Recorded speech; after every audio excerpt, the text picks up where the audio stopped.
If you have saved up $1,000 rather than blowing it on shoes, games, the vacation that you always wanted to take, watch this full video in order to learn how you can invest that $1,000 in order to ensure your long-term financial well-being. Hey guys, this is Taresh and this channel is all about personal finance, investing, entrepreneurship and helping you achieve your financial freedom. So I'm assuming that you have saved up $1,000 up until now and now you're looking for some answers to the various questions that you might have, like where to invest, how much should I invest, should I pay off my debt, should I buy the shoes that I always wanted? Should I go take the vacation that I always wanted? Should I save it? This, that. There will be a lot of thoughts in your mind once you have saved up $1,000. So in this video, I will clear all your doubts and help you to put your $1,000 to the best possible use. Along with that, I will also tell you my personal experience, that how I invested my first $1,000, and because of that first $1,000 investment, right now I'm sitting here talking to you. First and foremost, I want to congratulate each and every one of you who was able to save $1,000, because according to some research, 1/3 of Americans don't even have $1,000 saved up. So you have taken the first step towards your financial well-being in the long term by saving that money, and now you're taking the next right step, learning how you can invest that $1,000 rather than just going and blowing that $1,000 straight away. Now, obviously, different people will have different situations, they will have different goals, they will have different risk-taking ability, and all of these different things that will determine which strategy that they are going to use. I will cover each and everything, don't worry.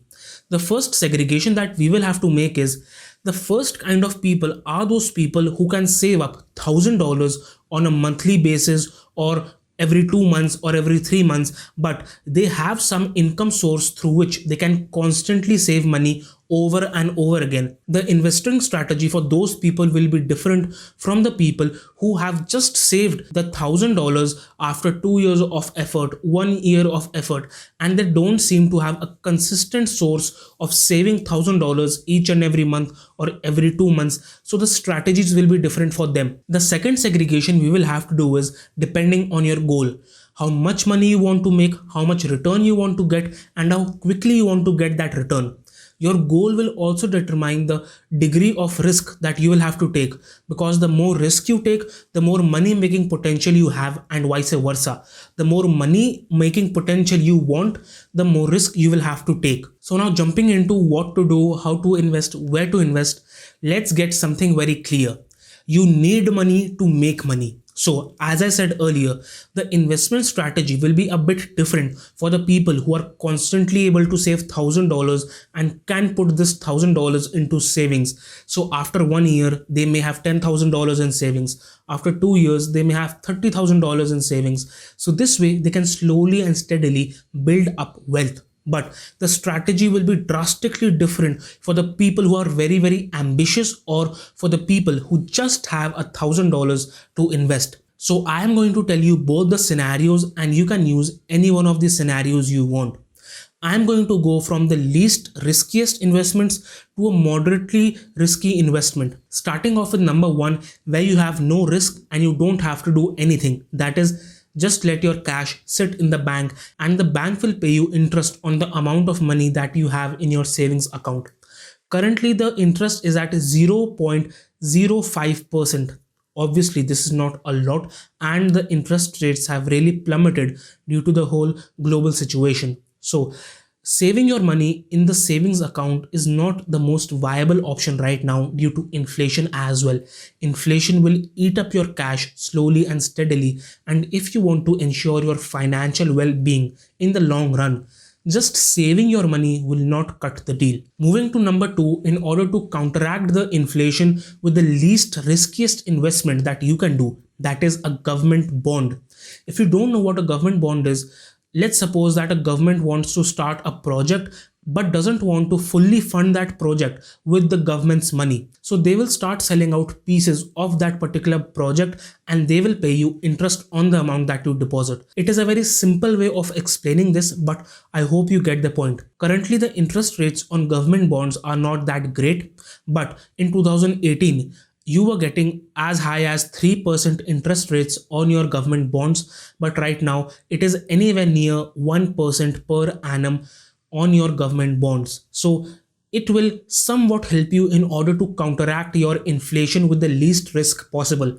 In order for the government bonds to default, the whole US economy will have to go bankrupt, and that doesn't seem to be happening. Now, moving on to some stock options and investments with a decent return. At number 3, we have different indexes. For example, you can invest straight away into S&P 500 without having to take care of the risk management, without having to take care of which stocks to buy, which stocks to leave, fundamental analysis, technical analysis, is it overpriced, is it underpriced, means all of these hassles that you have with selecting an individual stock. You can just take your $1,000 and just dump it into S&P 500. On an average, S&P 500 has given almost 10% returns. And if you're not really a financial person, or don't really follow stocks, or don't understand the balance sheets, or don't understand what is fundamental analysis, or any of those things that are associated with picking a good growth stock, then you can straight away invest your money into the S&P 500. At number 4, we have you can invest in individual stocks as well.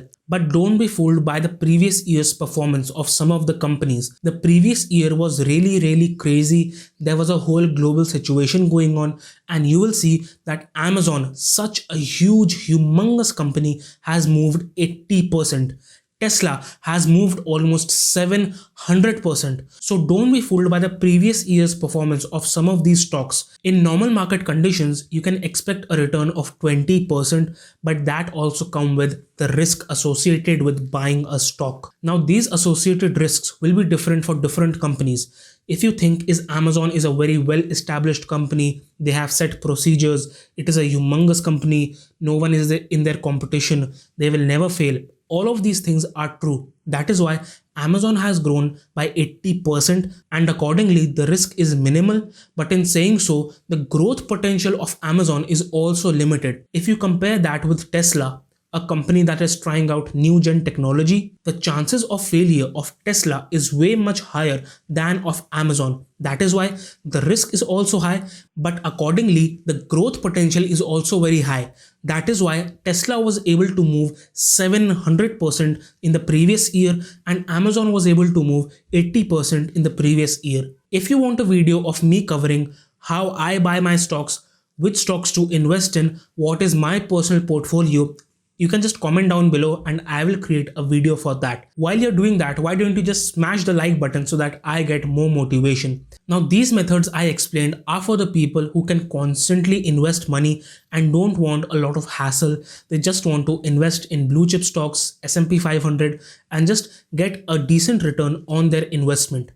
Now, talking about the people who are very ambitious like me, who want to retire as soon as possible, or if you are the person who just has $1,000 to invest and you don't see any consistent savings happening in the future, you need to ask yourself that what difference will this $1,000 make if I invest it into stocks?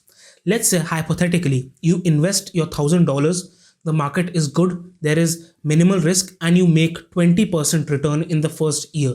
Now, after the first year, your $1,000 have converted into $1,200. You made that extra $200. Now, will this $200 really set you up for success in the future? Will this $200 ensure your financial freedom? Is this $200 enough to say that you are financially free? Obviously not. So if you want to ensure your financial freedom and just have $1,000, investing that into stocks, investing that into index fund or any of those things won't really set you up for financial freedom in the long run. What you need to do is, if you are ambitious and or you have just $1,000 to invest, the best investment that you can make is in yourself, because you don't have a saving problem, you have a money problem, you have an income problem. And why is there an income problem? Because you have a skill problem. You are not able to offer high paying skills to the market for which people will pay you back. So it is essentially a skill problem. I knew a friend who had $1,000 saved up. He didn't just go to index fund and just dumped his money over there or any stocks or any of those things. He was interested in photography. So with that $1,000, whatever was possible, he bought some equipment, he bought some gear, he took a photography course, and then he started looking for some gigs outside his 9 to 5, weddings, product shoots, some personal photo sessions, and all of these different things he started doing, and he was able to make another extra $1,000 per month with this skill that he invested in. Now, $1,000 per month, that means $12,000 in the first year, just as a newbie, just as a beginner. Once he starts getting more clients, once he starts getting deeper into this photography, he can make even more money. Now, he was able to make a $12,000 return on just $1,000 investment. What kind of an investment gives that kind of a return? None.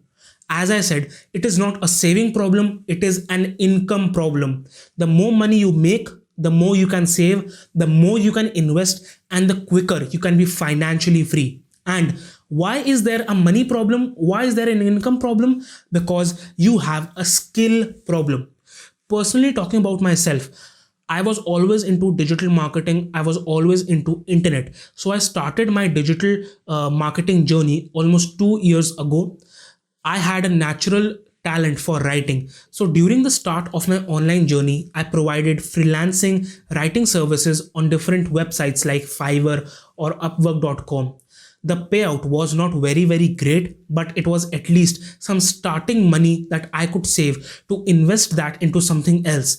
And 3 months down the line of doing underpaid work for a lot of hours, I was able to collect almost $800 to $900. Now, I could have dumped all of that money into index fund. I could have dumped all of that money into buying Amazon. And now I may have had $3,000, $4,000 after 2 years. But would I have been able to be financially free that I am right now if I just invested that money into index fund or mutual funds or any of those things?